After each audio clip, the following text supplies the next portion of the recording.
le discours eschatologique de Jésus, le Seigneur Jésus jusque-là, avec ce que nous avons vu de son exposé, de son enseignement eschatologique, le Seigneur Jésus a brossé en somme un grand tableau d'événements caractéristiques qu'il fallait que l'Église connaisse et qui allaient s'étendre sur toute la durée de l'Église sur la terre, c'est-à-dire des faux Christ et les précautions à prendre pour ne pas tomber dans leur séduction, puis des guerres, des bruits de guerre, des famines, des tremblements de terre, des cataclysmes, des pestes, et puis alors des persécutions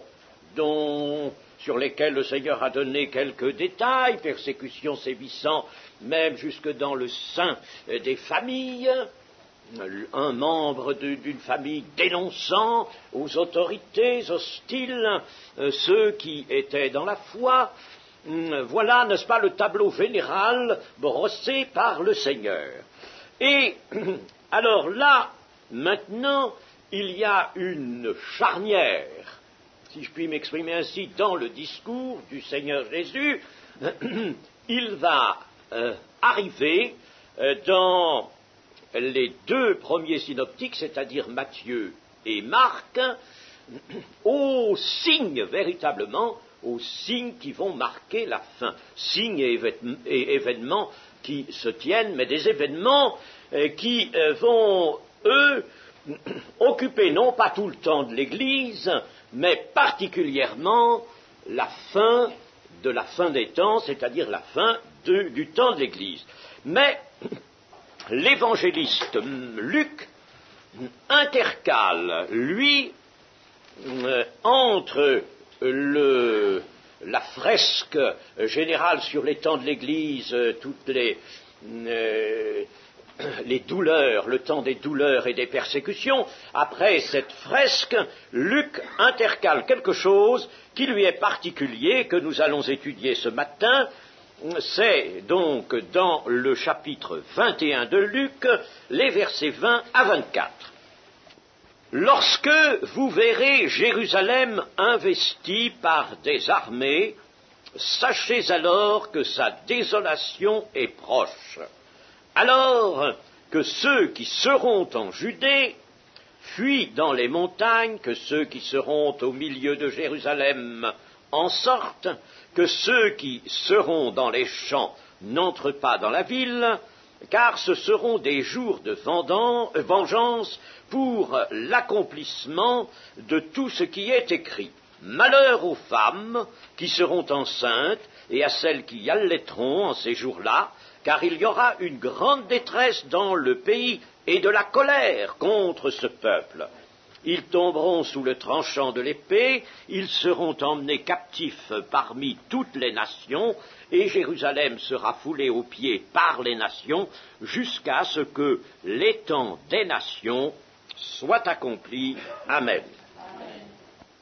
Ainsi, le Seigneur Jésus, après avoir considéré tout le temps de l'Église, et même avoir touché la fin du temps de l'Église, puisqu'il a dit la bonne nouvelle du royaume des cieux sera prêchée parmi toutes les nations pour leur servir de témoignage, alors viendra la fin.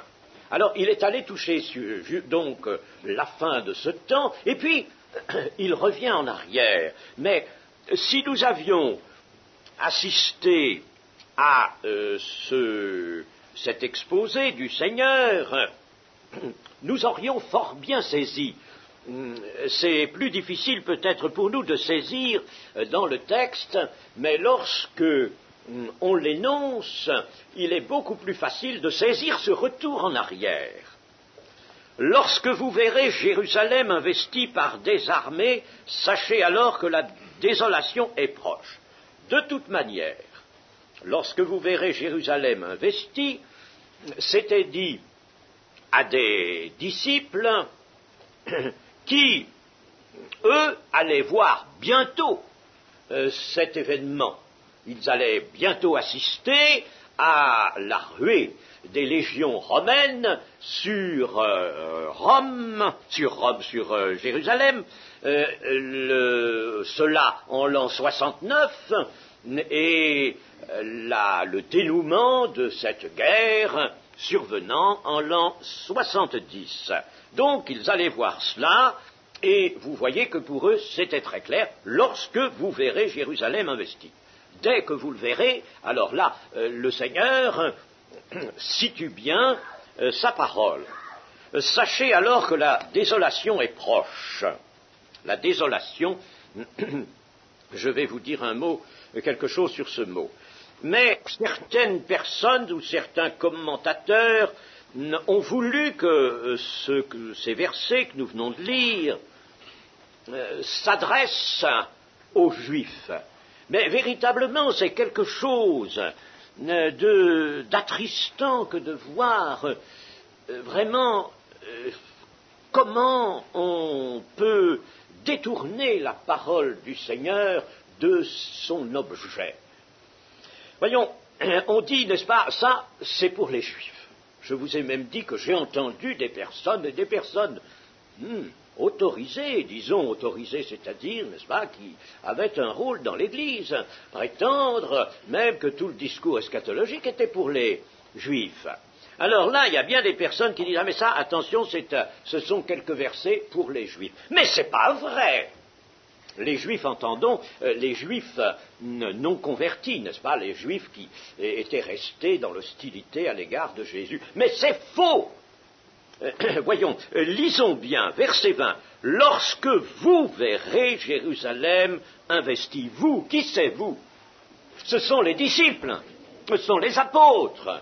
Et ils vont voir en effet Jérusalem investie, peut-être pas tous, mais de toute manière, lorsque le Seigneur Jésus, en tous autres textes, s'adresse à ses disciples, et qui même il leur dit « vous », il s'adresse à toute l'Église, n'est-ce pas? Nous avons bien des textes où nous voyons que le Seigneur leur dit « vous », et ce sont des événements qui vont s'échelonner sur des âges, sur des siècles, n'est-ce pas? Jésus a parlé à toute l'Église, mais vous, ce sont les disciples, c'est l'Église. Donc c'est encore à l'Église que Jésus tient ce langage. Lorsque vous verrez Jérusalem investie par des armées, sachez que la désolation est proche. La désolation ici, c'est la dévastation. Et au lieu d'employer ce mot désolation, qui est un petit peu amphibologique, c'est-à-dire un petit peu équivoque, si vous voulez, on pense tout de suite, n'est-ce pas, à la désolation de la faim que nous allons voir plus tard. Mais la théobé, c'est-à-dire la traduction œcuménique de la Bible, traduit très bien. Et j'ai signalé plusieurs fois qu'elle traduisait avec beaucoup plus de justesse bien des choses. Sachez que l'heure de sa dévastation est arrivée. La dévastation de Jérusalem. C'est bien en effet ce qui s'est produit en l'an 70. Le Seigneur Jésus n'a pas perdu de vue la question de ses disciples, qui lui ont dit, mais après cette annonce qui les a secoués sur la destruction du temple, quand cela arrivera-t-il? C'est la première de leurs questions. Quand cela arrivera-t-il? Que le temple sera détruit et que Jérusalem le sera aussi? Eh bien, voilà, le Seigneur y vient, après avoir brossé ce tableau d'ensemble sur l'étang de l'Église. Pas plus que du temps de Jérémie. Du temps de Jérémie, souvenons-nous de ce qui s'est passé du temps de Jérémie.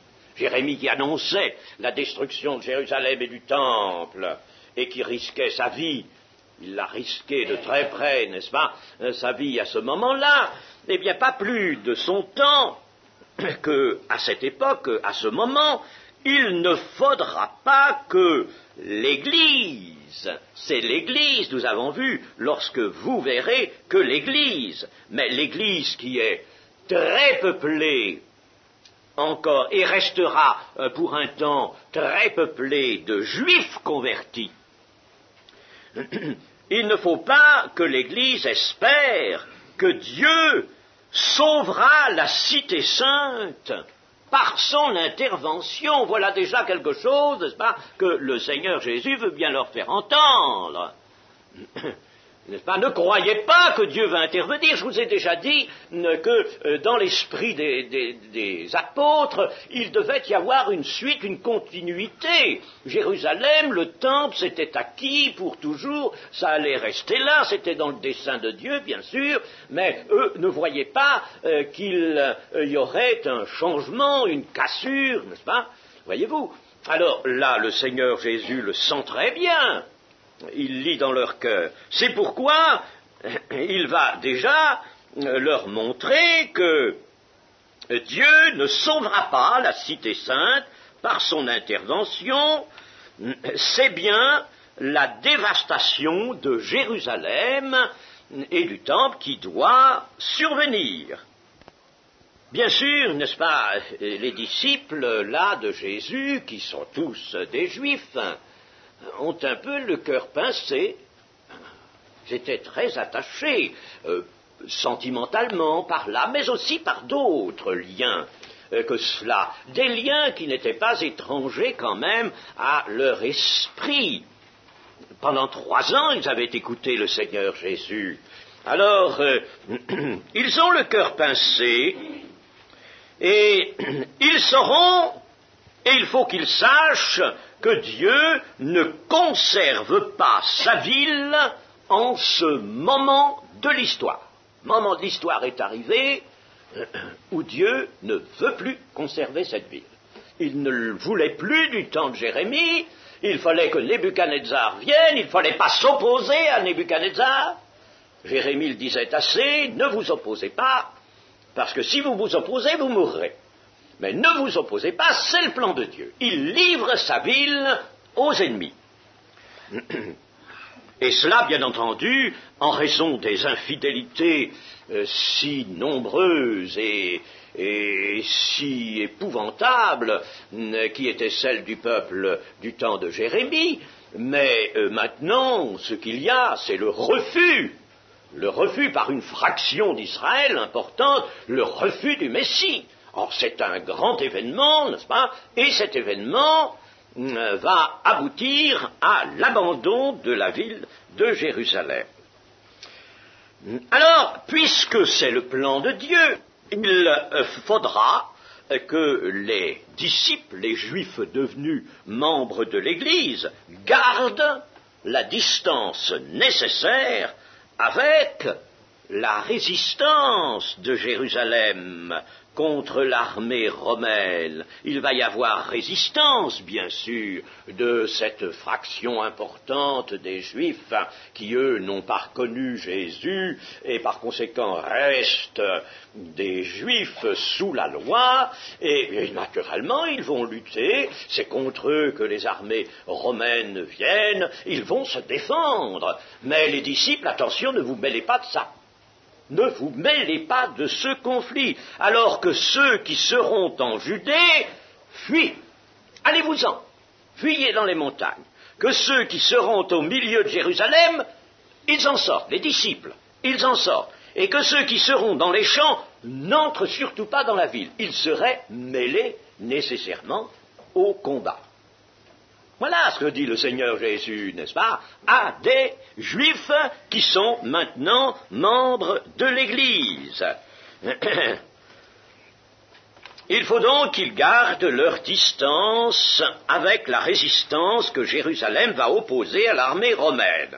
Ce ne sera pas leur affaire. Ce n'est pas leur affaire, ça. Ils n'ont pas à être soldats, se laisser embaucher, n'est-ce pas, surtout pas. Ce n'est pas leur affaire.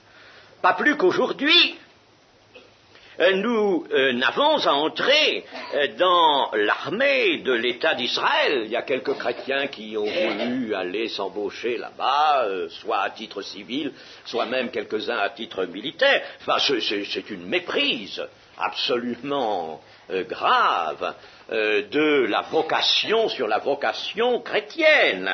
Nous n'avons pas à combattre, nous, les armes à la main. Nos armes ne sont pas charnelles, ne sont pas matérielles pour pas manier des fusils, des canons et monter sur des chars. C'est pas du tout notre rôle, du tout.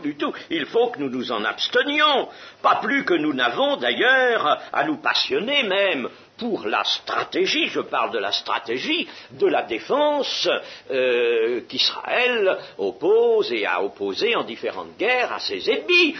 Non pas faire les stratèges du café du commerce, comme on dit, n'est-ce pas, qui se réunissent là pour discuter sur une table de café de la bataille. Ça ne nous intéresse pas sous le jour. J'entends bien, ça ne nous intéresse pas sous le jour de l'accomplissement terrestre, matériel. Nous voyons une chose, dans la reconstitution de l'État d'Israël et dans ses vicissitudes, nous voyons la prophétie de Dieu s'accomplir. Nous savons bien que les Juifs ne se convertiront qu'au temps fixé. Et cela, d'ailleurs, d'une manière collective, nous l'avons montré dans l'étude de Zacharie. Alors, nous sommes très heureux. Et nous aimons Israël. Nous l'aimons. Nous aimons Israël. Nous ne pouvons pas ne pas aimer Israël. Bien sûr, ils vont être l'Église dans un temps qui maintenant est assez proche. Ils vont entrer dans l'Église, enfin, à l'exception de ceux qui succomberont auparavant et qui succomberont dans cette sorte de triage qui se fera parmi eux. Mais laissons cela de côté pour l'instant, n'est-ce pas? N'oubliez pas ce propos de l'apôtre Paul, et tout Israël sera sauvé, n'est-ce pas? Bon, nous sommes heureux, pour nous, leur existence en tant que nation d'Israël, leur nouvelle existence, c'est clair, c'est net, c'est la prophétie qui s'accomplit, ce sont des signes, c'est un signe majeur, et qui se présente là, devant nous. Nous sommes heureux, nous désirons qu'ils souffrent le moins possible, nous désirons qu'ils trouvent, qu'ils découvrent le Sauveur, le Messie, le plus tôt possible, bien sûr. Nous assistons aux résultats de leur guerre, de leur bataille. Ça peut nous faire trembler un peu, mais nous sommes en dehors de ça. Vous comprenez, n'est-ce pas? Et il faut que nous restions en dehors de cela. Nos armes, nous, ne sont jamais charnelles. Jamais. Et nos armes sont spirituelles. Eh bien, c'est ce que Jésus fait entendre ici aux disciples. Attention, dans 40 ans, c'était à 40 ans environ de là, n'est-ce pas? Dans 40 ans, vous allez voir Jérusalem investie. Surtout, ne vous mêlez pas de ça. Hein? Ne vous en mêlez pas. Ça doit intervenir. Il faut que ça intervienne. Le temple sera détruit, ne restera pas pierre sur pierre, mais ce n'est pas votre affaire à vous. Vous écarterez, vous fuirez. Voilà ce que le Seigneur leur dit. C'est donc bien à des Juifs convertis, devenus membres de l'Église, que s'adresse le paragraphe 20 à 24. Même, nous allons le voir, lorsqu'il est fait allusion alors à la fraction restée juive. Ceux qui seront à Jérusalem devront sortir, ceux de la Judée auront à fuir dans les montagnes, c'est-à-dire à s'écarter des combats et ne pas entrer dans la ville où ils seraient, comme je l'ai déjà noté, mêlés à la bataille. Alors donc, c'est une recommandation pressante de Jésus, ne faites pas cause commune avec vos frères israélites. Vous n'avez pas à faire cause commune avec eux en prenant les armes. Ce serait de la part des membres de l'Église une très grave erreur. Il y aura nécessairement analogie entre les événements qui vont se passer 40 ans plus tard après la parole de Jésus, c'est-à-dire en l'an 70, il y aura analogie avec la prise de Jérusalem par Nebuchadnezzar. D'ailleurs, les disciples et l'Église primitive qui était déjà constituée 40 ans plus tard, c'est-à-dire en 69-70, quand les événements annoncés vont survenir, eh bien, les chrétiens de toute la Judée et de Jérusalem, lorsqu'ils virent arriver les légions romaines autour de Jérusalem, que firent-ils? Ils s'enfuirent. Ils s'enfuirent à Pella, une localité qui était de l'autre côté du Jourdain, et c'est ainsi qu'ils échappèrent au massacre, car il y eut en effet plus d'1 million de Juifs tués et 97 000 Juifs emmenés captifs en Égypte ou dans d'autres provinces. Nous savons cela par l'historien Joseph. Eh bien, les chrétiens, eux, s'enfuirent. Au verset 23, nous avons ceci, malheur aux femmes qui seront enceintes. D'abord, 22, pardon, j'ai oublié le 22, car ce seront des jours de vengeance pour l'accomplissement de tout ce qui est écrit. Des jours de vengeance pour l'accomplissement de ce qui est écrit. Alors, le Seigneur leur explique. Ce sont des jours tristes, douloureux, terribles, que les Juifs se sont attirés eux-mêmes, que le peuple juif s'est attiré lui-même. Et par conséquent, il faut laisser le dessein de Dieu s'accomplir pleinement. Et puis alors au verset 23, malheur aux femmes qui seront enceintes et à celles qui allaiteront en ces jours-là, car il y aura une grande détresse dans le pays et de la colère contre ce peuple. Ici, Jésus caractérise les souffrances qui seront infligées au peuple juif. Vous voyez, il parle à ses disciples qui sont des juifs, mais des juifs entrés dans l'Église. Et il leur dit contre ce peuple dont vous êtes sortis, mais ce peuple qui reste là et qui est composé de tous vos frères, mais des Juifs qui, eux, ne m'ont pas reconnu comme le Messie. Contre ce peuple-là. Voyez-vous, eux, ils ne sont plus de ce peuple-là, dans le langage employé ici par le Seigneur. Les femmes enceintes, pourquoi ici le Seigneur les vise-t-elle particulièrement, et celles qui allaiteront en ce jour-là? Eh bien, tout simplement parce que il y aura à ce moment-là, manifestement, un de ces génocides dont on a connu tant dans l'histoire et qu'on connaît encore à notre époque. Nous avons eu au mois de juillet ici un jeune frère cambodgien qui nous a dit que le peuple cambodgien qui, il y a un certain nombre d'années, enfin dans un passé très récent encore, pouvait être compté dans les 7 millions d'habitants, n'en compte plus guère aujourd'hui que 2 millions. Et tout est fait actuellement. Le Vietnam communiste qui a envahi le pays fait absolument tout pour réaliser un génocide de façon à prendre le pays. C'est tellement simple, n'est-ce pas? Vous tuez les habitants et vous avez leur pays. Pas compliqué. Si vous les laissez là, un esprit nationaliste risque de réapparaître et ils pourront reprendre la lutte. Si vous le détruisez, vous prenez tout. C'est bien ce qui se fait encore maintenant. Mais nous avons eu d'autres exemples de cela dans notre XXe siècle. Des génocides, il y en a eu. Eh bien là, ce sera un génocide. Ce que veulent les Romains, c'est tout simplement supprimer ce peuple juif pour, une bonne fois pour toutes, mettre la main entièrement sur le pays, sur leur pays, parce que jusque-là, il y avait eu tout de même des rois comme Hérode, ou alors on avait mis des gouverneurs romains, mais enfin, il y avait tout de même un peu une forme d'État juif. Et cela, les Romains n'en veulent plus, ils ont éprouvé bien des difficultés, et ils veulent supprimer ça. Et leur but, c'est donc de réaliser un génocide. Ils en ont tué, voyez, plus d'1 million. Et l'Église, elle, s'est enfuie, comme le Seigneur l'avait dit, et puis beaucoup ont été emmenés captifs.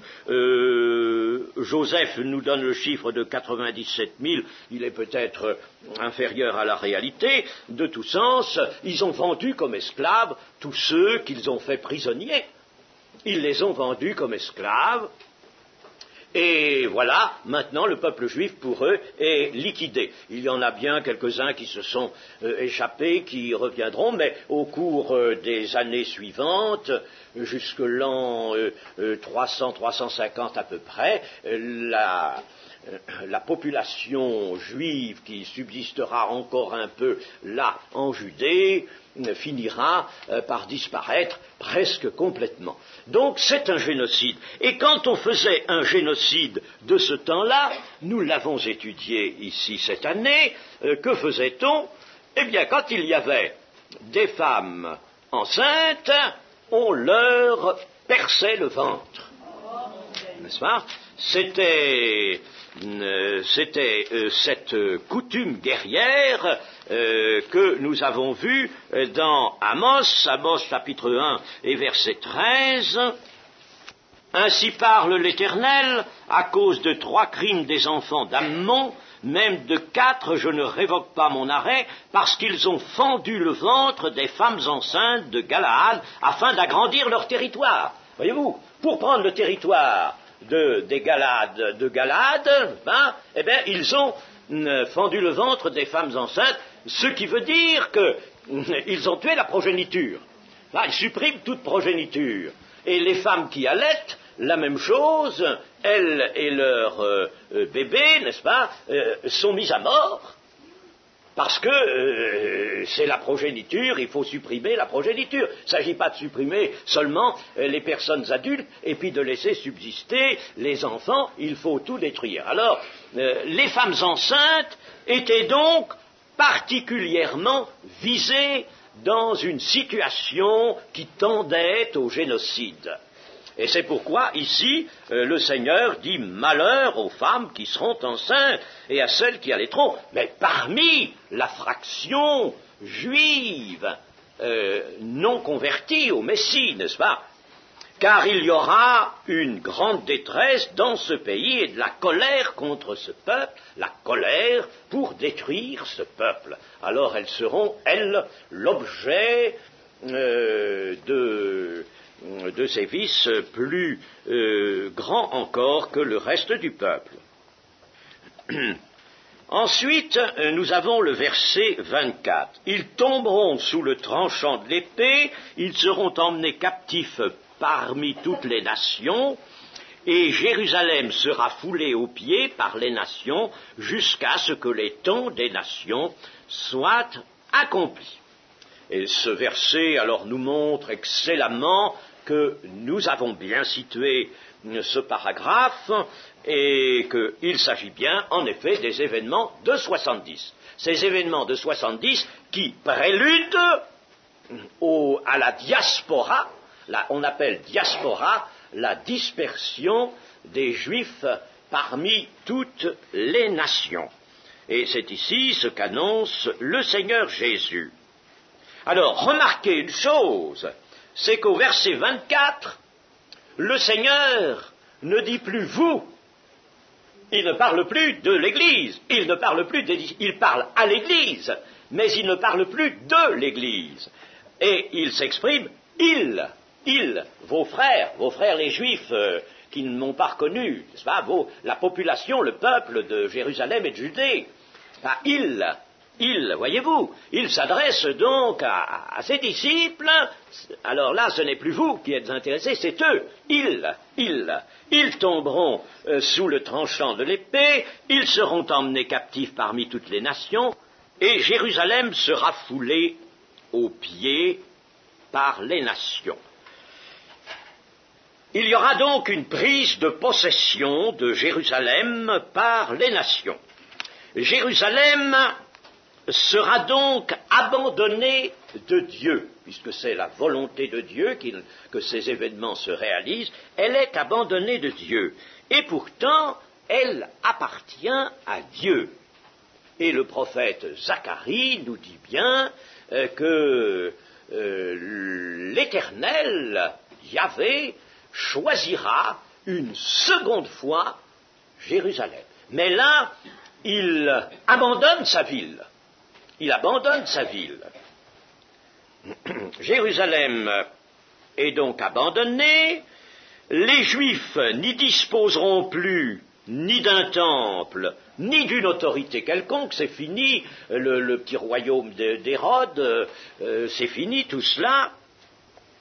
Eux-mêmes, les Juifs vont être dispersés, et ce seront des nations qui feront de la ville ce qu'elles entendront. Des nations vont venir et feront ce qu'elles voudront de Jérusalem.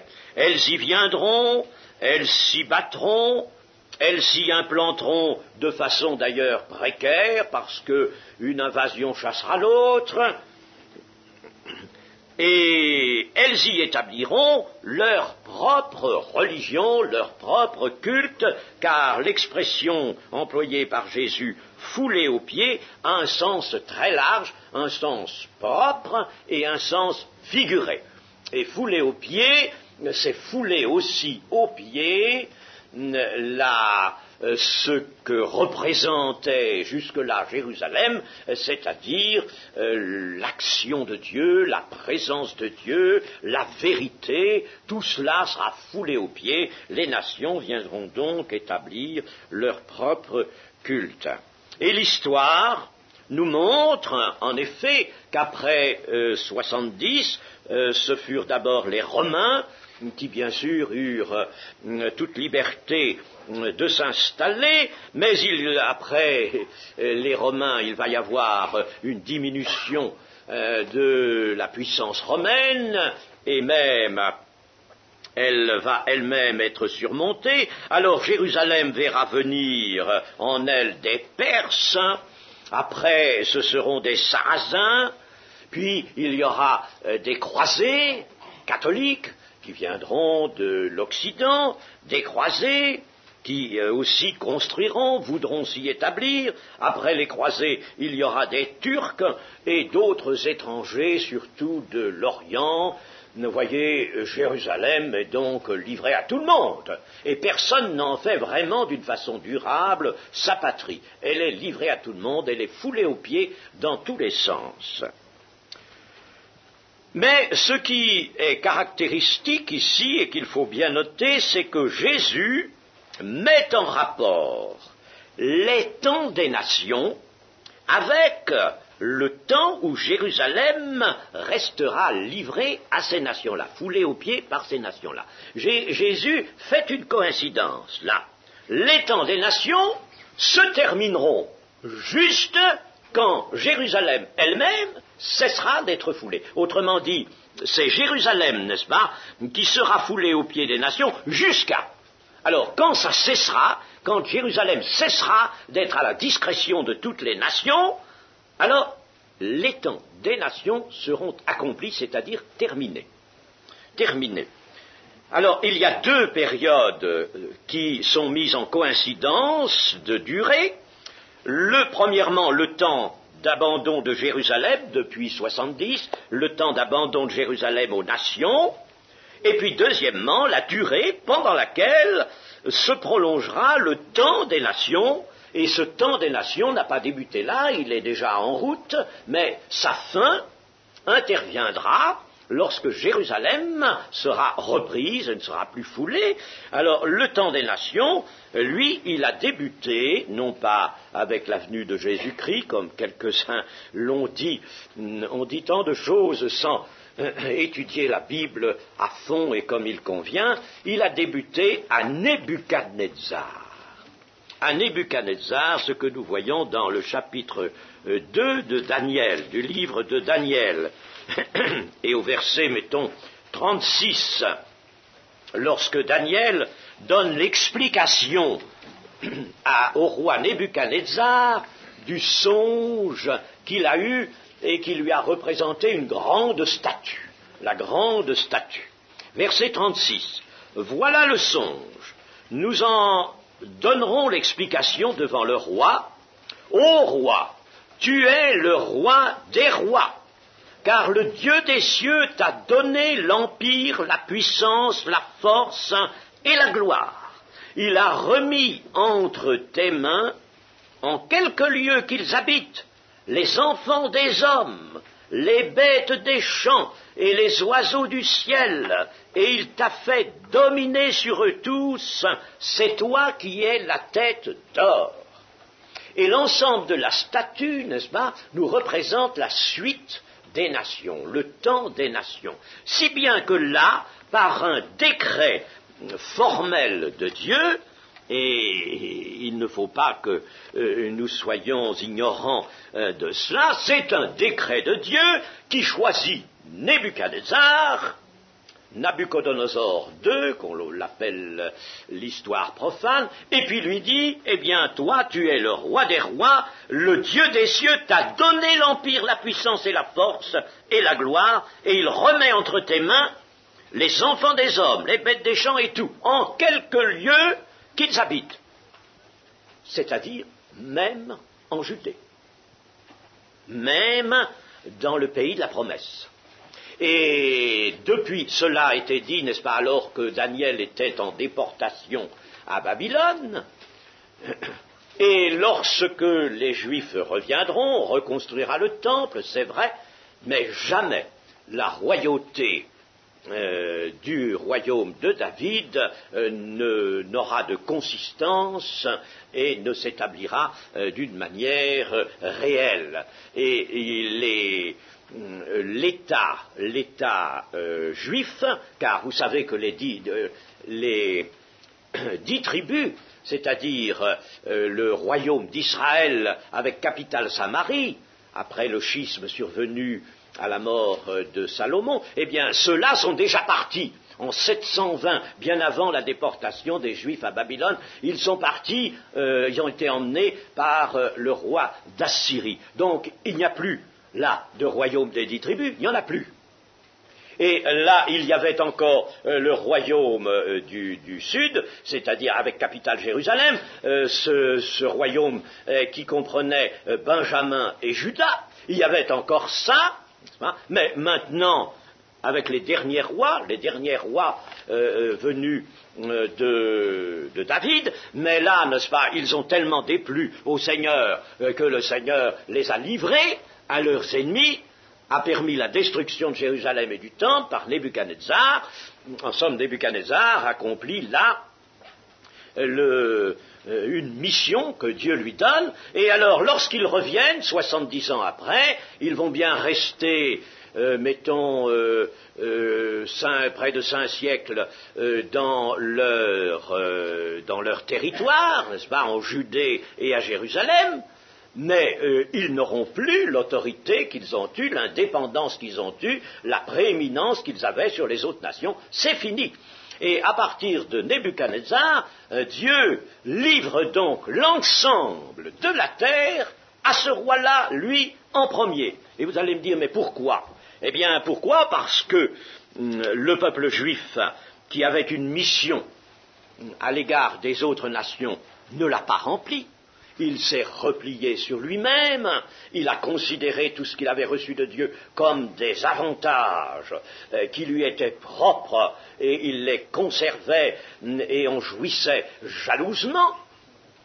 Et Ésaïe nous montre bien que pourtant le peuple avait une mission, le peuple juif, le peuple d'Israël, sur toutes les nations. Il n'a pas rempli cela, il n'a plus la force maintenant, Dieu ne peut plus lui maintenir cette caution dont il disposait précédemment, et Dieu fait débuter là le temps des nations de la terre, qui va permettre de donner aux hommes une entière liberté de s'organiser et aussi la liberté de recevoir ou de repousser la parole de Dieu, l'évangile qui sera annoncé. C'est en vue de l'évangélisation de toute la terre que dès Nebuchadnezzar, le Seigneur laisse se faire le temps des nations. Et nous voyons que tout part donc de ce grand empire dont disposait Nebuchadnezzar, qui va ensuite être une fois déjà morcelé, et puis encore morcelé par Alexandre, et devenir en définitive aussi un empire romain. Tout cela est dit, et si vous voulez, nous reprenons la lecture de Daniel au verset 38, relisons-le. Il a remis entre tes mains en quelques lieux qu'ils habitent les enfants des hommes, les bêtes des champs et les oiseaux du ciel, et il t'a fait dominer sur eux tous. C'est toi qui es la tête d'or. Après toi, il s'élèvera un autre royaume, moindre que le tien, puis un troisième royaume, qui sera d'airain, et qui dominera sur toute la terre. Il y aura un quatrième royaume, fort comme du fer, de même que le fer brise et rompt tout, il brisera et rompra tout comme le fer qui met tout en pièces. Et comme tu as vu les pieds et les orteils en partie d'argile, de potier et en partie de fer, ce royaume sera divisé, mais il y aura en lui quelque chose de la force du fer, parce que tu as vu le fer mêlé avec l'argile. Et comme les doigts des pieds étaient en partie de fer et en partie d'argile, ce royaume sera en partie fort et en partie fragile. Tu as vu le fer mêlé avec l'argile, parce qu'ils se mêleront par des alliances humaines, mais ils ne seront point unis l'un à l'autre, de même que le fer ne s'allie point avec l'argile. Dans le temps de ces rois, alors voilà le temps des nations qui s'est compliqué et étendu sur la terre. Dans le temps de ces rois, le Dieu des cieux suscitera un royaume qui ne sera jamais détruit et qui ne passera point sous la domination d'un autre peuple. Il brisera et anéantira tous ces royaumes-là et lui-même subsistera éternellement. C'est ce qu'indique la pierre que tu as vue se détacher de la montagne sans le secours d'aucune main et qui a brisé le fer, l'airain, l'argile, l'or, l'argent et l'or. Le grand Dieu a fait connaître au roi ce qui doit arriver après cela. Le songe est véritable et son explication est certaine. Voilà le temps des nations. Le temps des nations jusqu'à ce qu'une petite pierre, n'est-ce pas, se détache de la montagne.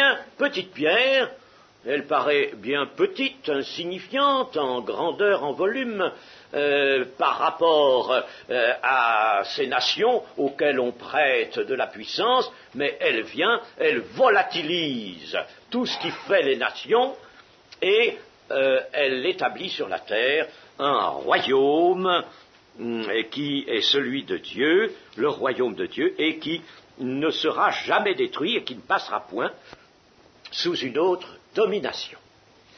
Voilà le plan général. Dieu a fait connaître au roi et à nous par la Bible quel était ce plan dans ses grandes lignes. Le voilà.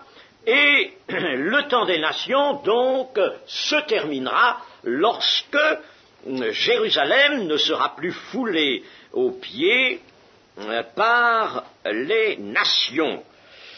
En disant que Jérusalem ne sera plus foulée aux pieds par les nations, autrement dit qu'elle cessera d'être abandonnée par Dieu, nous pouvons dire qu'elle sera donc reprise par Dieu. Puisqu'elle cesse d'être foulée aux pieds, elle est reprise par Dieu qui l'avait abandonnée en l'an 70, elle sera reprise par Dieu, c'est-à-dire reprise par le peuple de Dieu, par les légitimes possesseurs de la ville, que sont toujours les Juifs. Les Juifs que Dieu, à la fin des temps, ramène et reprend pour les ramener dans le pays qu'il avait donné à leur père. Et cette reprise de Jérusalem a eu lieu. Elle a déjà eu lieu. Elle a eu lieu en 1967, et depuis ce temps-là, les Juifs en ont fait à nouveau leur capitale. Les nations veulent surtout maintenir leurs ambassades à Tel Aviv, mais les Juifs ont bien Jérusalem maintenant pour capitale. Ne nous occupons pas de ce que font les nations, ça n'a plus d'importance. Ce que fait la Russie, ce que fait l'Allemagne, ce que fait l'Angleterre, ce que fait la France, ce que fait l'Amérique, ça n'a aucune importance, mes amis. Hein, ça paraît important, n'est-ce pas, dans l'actualité. Eh bien, ça n'a aucune importance. Ce qui est important, c'est que Jérusalem est revenu aux Juifs qui en ont fait à nouveau leur capitale. Et ça pour préparer un temps tout proche où il faudra que Jérusalem soit rétablie à sa place, elle sera rétablie à sa place, reconstruite, peut-être en ce moment, y a-t-il des préparatifs, je ne saurais le dire, n'est-ce pas, mais les trônes devront être remis en place à Jérusalem, car le Seigneur Jésus va y régner. Donc, en 1967, le temps des nations a pris fin. Il a pris fin. Jusqu'à ce que les temps des nations soient accomplis. Par conséquent, du fait que Jérusalem est reprise par Dieu, par son peuple, les Juifs, eh bien, le temps des nations a pris fin. Mais vous me direz, oui, seulement 1967, ça fait déjà 12 ans, et nous ne voyons point que les nations elles-mêmes aient cessé d'exister. Eh bien, elles subsistent encore, mais elles subsistent en perdant constamment leur vitalité. Et il n'y a plus de force dans les nations. D'année en année, nous les voyons perdre de la force. Aujourd'hui, les questions économiques sont des questions inextricables que personne n'arrive à solutionner, et le club de Rome, le club des industriels et des grands économistes à Rome, institué il y a déjà un certain nombre d'années pour observer ce qui se passe sur toute la planète, eh bien, il y a déjà assez longtemps que ce club de Rome a émis des avis absolument alarmistes en disant on a franchi, dépassé le point de non-retour, on n'arrivera jamais à établir un ordre économique et politique sur la planète. C'est fini, il ne faut plus attendre ça. Combien de temps cette situation va-t-elle durer? Que les nations sont encore là, qu'elles sont en perte de vitesse, comme une voiture qui a coupé le moteur et qui va s'arrêter, qui ralentit et qui va s'arrêter. Combien de temps cela va-t-il durer? Peu, certainement. Certainement peu. Mais vous savez que le Seigneur, et nous le verrons encore, ne veut pas que nous puissions établir une date. Par conséquent, nous ne le ferons pas. Mais nous savons, cela le Seigneur, alors, nous a donné les moyens de le savoir, et il nous a donné le Saint-Esprit qui nous annoncera les choses à venir, et le Saint-Esprit est à l'œuvre pour annoncer les choses à venir maintenant, car ça fait partie de la vérité, il nous conduira dans toute la vérité, il annoncera les choses à venir. Eh bien, nous savons par le Saint-Esprit, et nous le sentons, que la fin est proche. Elle est proche. Nous ne savons bien sûr pas le jour, ni l'année, bien entendu, du retour du Seigneur Jésus, mais nous verrons d'autres signes aussi qui s'accordent avec ce grand signe qu'est Jérusalem et la restauration de l'État juif. pour conclure encore d'une façon très sûre et très ferme que nous arrivons au temps de la fin. Il y a eu longtemps dans l'Église cette pensée que le millénium, 1000 ans, était un sabbat millénaire, à savoir que les temps sur la terre, pour Dieu, sont divisés en périodes de 2 millénaires, 2000 ans. Alors, il y a eu 4000 ans, exactement 4004, à la chronologie biblique, entre la création et la venue du Seigneur Jésus. Vous n'avez qu'à ouvrir une version d'Arby dans les pages qui précèdent le texte biblique lui-même. Il y a là des notes et il y a une chronologie.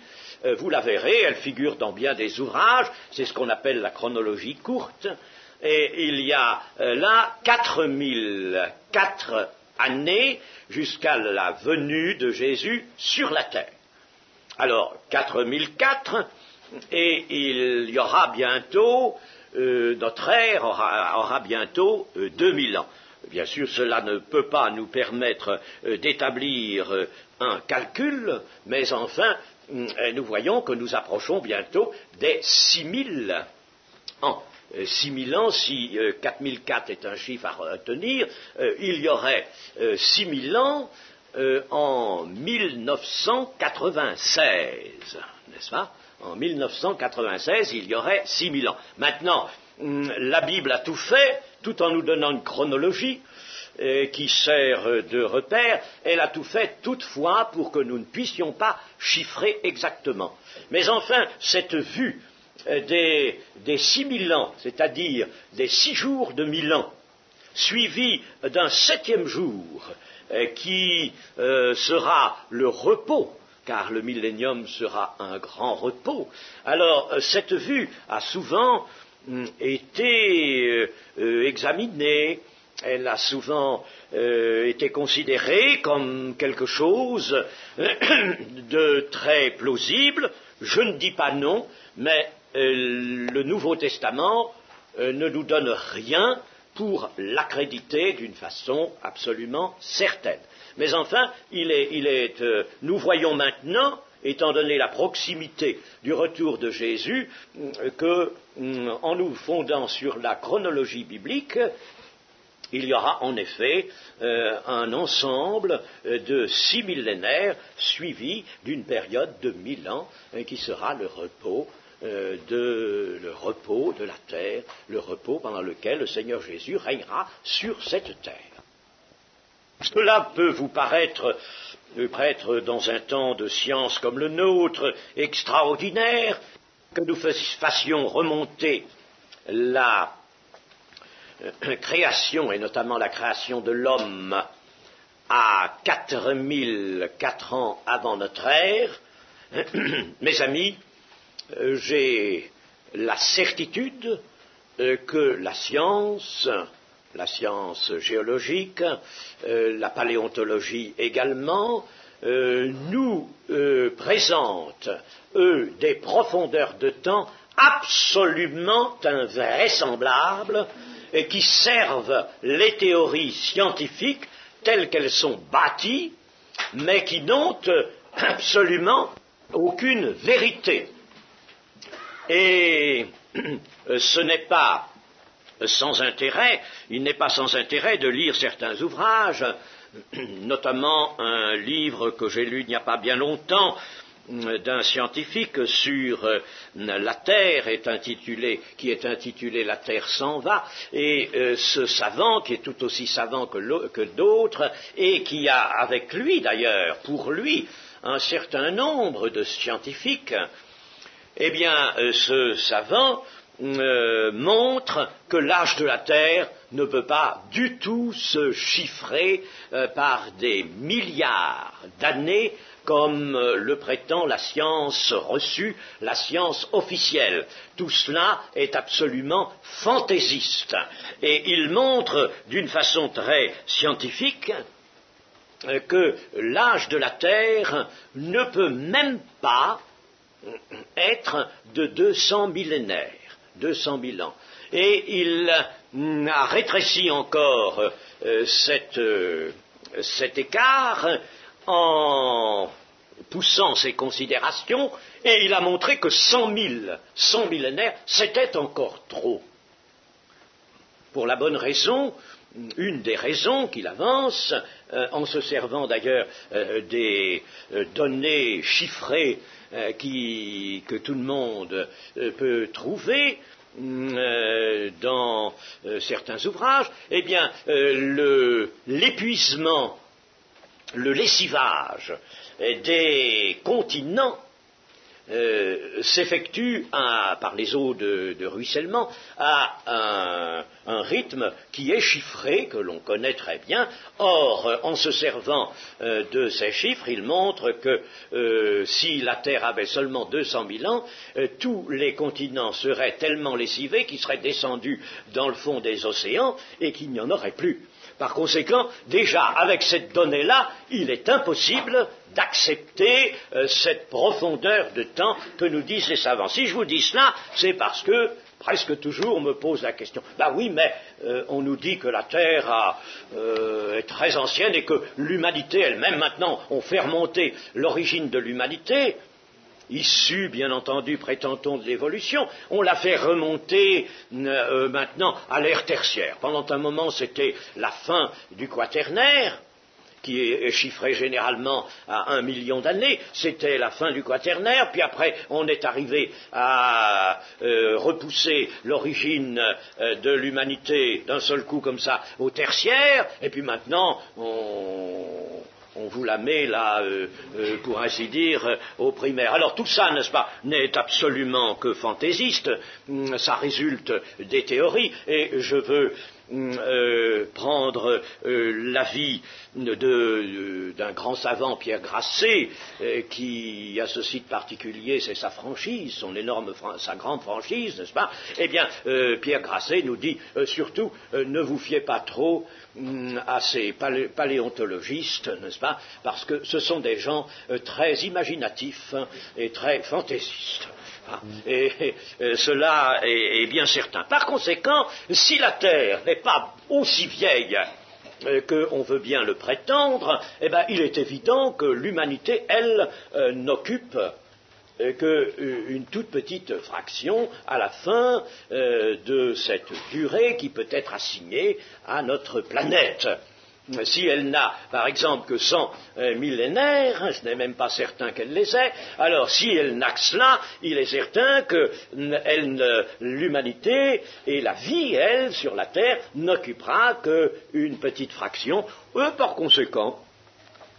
conséquent, la chronologie biblique, moi, je m'y arrête, je la reçois, parce qu'elle est biblique, parce qu'elle est dans la révélation, et je reçois cette chronologie avec, évidemment, certaines imprécisions qui sont voulues de façon à ce que l'on ne puisse pas chiffrer. Mais il y a quand même, n'est-ce pas, il se dégage quand même ce tableau d'ensemble des 4004 ans, et puis maintenant nous savons des 2000 ans, et nous savons que la fin est proche, n'est-ce pas? Cette vue sur les 6 jours de 1000 ans n'est pas quelque chose qui soit en somme mauvais.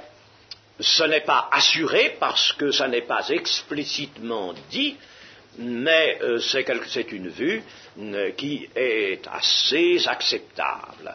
De toute manière, nous verrons avec les autres signes que